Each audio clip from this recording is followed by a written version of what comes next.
신유석 교수님 토론 말씀 듣도록 하겠습니다. 5분에서 7분으로.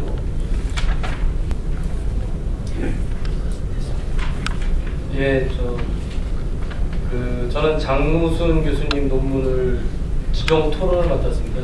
세 분 중에 특히 장 교수님 논문이 문제가 있다고 생각해서 제가 집중적으로 파고드는 게 아니고요.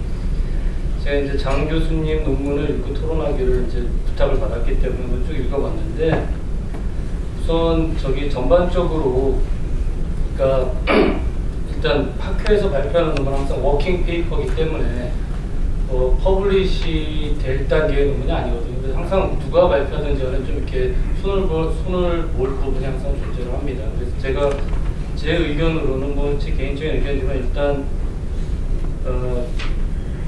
장 교수님도 말씀하셨지만 미국에서는 이제 이 의회 통제에 관해서 굉장히 연구가 많이 이루어져 있거든요. 거의 40년대 정보기구 탄생하면서 정보기구 통제에 관한 논의가 같이 시작됐다고 보면 됩니다. 그러니까 반세기 이상 축적이 됐기 때문에 굉장히 인용할 논문이 많이 있고, 우리나라의 경우도 제가 아는 한은 우리도 이제 민주화가 된 지 15년이 넘지 않았습니까?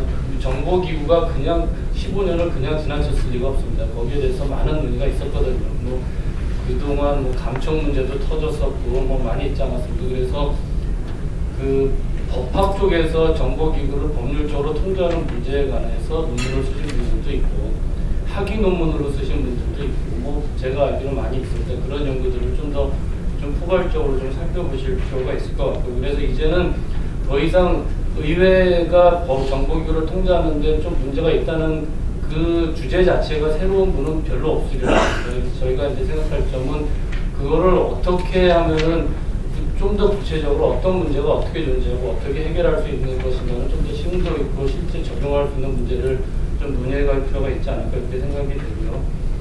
그 다음에 좀 세세한 건데, 일단 제가 지역적인 거지만은 그러니까 미국 정보위원회를 이제 분석을 하셨기 때문에, 근데 말씀하실 때 약간 제가 생각을 달리하는 것은 미국의 정보위원회는 관심이 없는 위원회가 아닙니다. 제가 알기로는 프레스티지어스 커미티입니다. 거기 드는 게 굉장히 자부심을 느끼는 위원회거든요.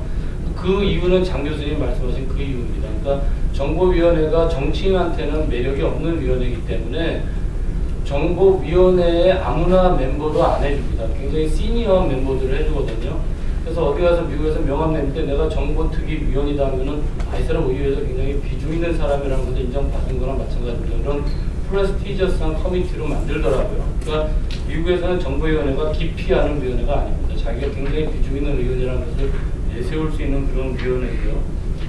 그 다음에 이제 여기 보면은 제가 아까 말씀드린 첫 모두에 말씀드린 것 중에 하나가 이제 정보기관이 비록 객관성과 독립성을 4페이지 보면은 정보활동에 중단을 하고 있다 하더라도 대통령과 정책당국의 의중과 의도에 영향을 받을 수 있는 가능성이 열려있다는 여러 가지 문제점을 쓰셨는데, 이것과 관련된 많은 연구들이 있습니다.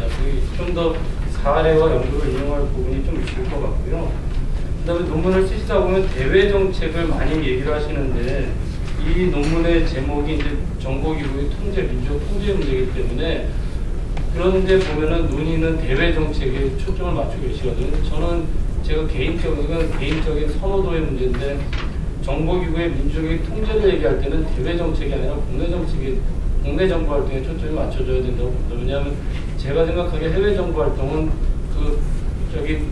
미국에서 책을 쓰신 분도 있지 않습니까? 사일런트 워페어라고. 총성 없는 전쟁인데, 전쟁은 승리하느냐 지느냐가 문제지 얼마나 규정 지키면서 하냐가 문제가 아니거든요. 그러니까 해외 정보 활동에 대해서보다는 제가 볼 때 정보기구의 민주적인 통제가 문제가 되는 부분은 정보기구의 국내 정보 활동과 관련된 부분이라고 봅니다. 거기에 저희가 초점을 맞출 필요가 있을 것 같고요. 그리고 지역적인 문제는 이제 시간이 없으니까 넘어가고, 그 다음에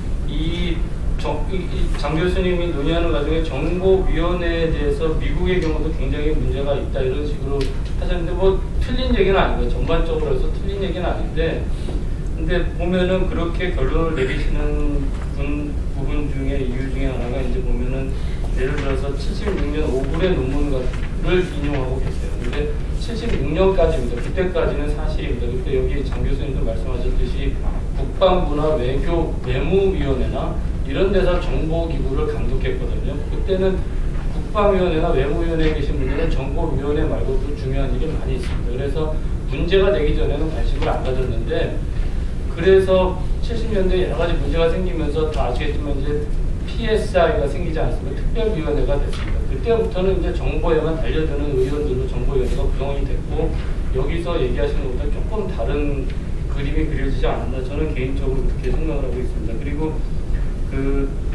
저기 맥커빈스와 슈얼츠의 논문, 그 폴리스 페트로 오버사이트와 그 파이어 알람 오버사이트에 대한 논의는 위원회의 일반적인 오버사이트에 대한 논의지 정보위원회의 정보기구 오버사이트에 대한 논의는 아닙니다. 제가 이해하기로는 미국에서 정보위원회의 정보기구에 대한 오버사이트는 약간 성격이 좀 다릅니다. 그것과 관련된 최근은 아니면 1990년대에 출간된 논문도 있고요. 장 교수님 말씀하셨듯이 정보활동의 성격상 파이어 알람 오버사이트보다는 폴리스 페트로 오버사이트가 역설적인 더 많을 수밖에 없습니다. 문제가 파이어 알람이 많다면은 그 말은 딱 하나입니다. 그 나라의 정보기가 엉망진창이라는 얘기입니다. 별 사람이 다 문제를 찾아낼 수 있다는 얘기니까 좀 성격이 다른, 그게 맞는 것 같습니다. 제가 그분의 주장이 90년대 미국에서 어떤 분이 논문을 쓰셨는데 그분의 주장이 맞는 것 같습니다. 그런 점에 대해서 약간 개인적인 의견인데 조금 이렇게 추정이 가해져서 좀 더 다듬어지면 더 좋은 부분이 될 수 있을 것 같습니다. 이상 마치겠습니다. 신유섭 교수님 감사합니다. 아주 날카로운 이런 리딩을 통해서 이 논문이 발전될 수 있는 그런 좋은 제언이 많이 있었습니다. 우리나라 정보위원회도 정말 국회에서 권위 있고 누구나 존경받을 만한 그런 위원회로 성장이 됐으면 좋겠습니다. 마지막으로 우리 이정훈 기자님 모셨습니다. 신동아에서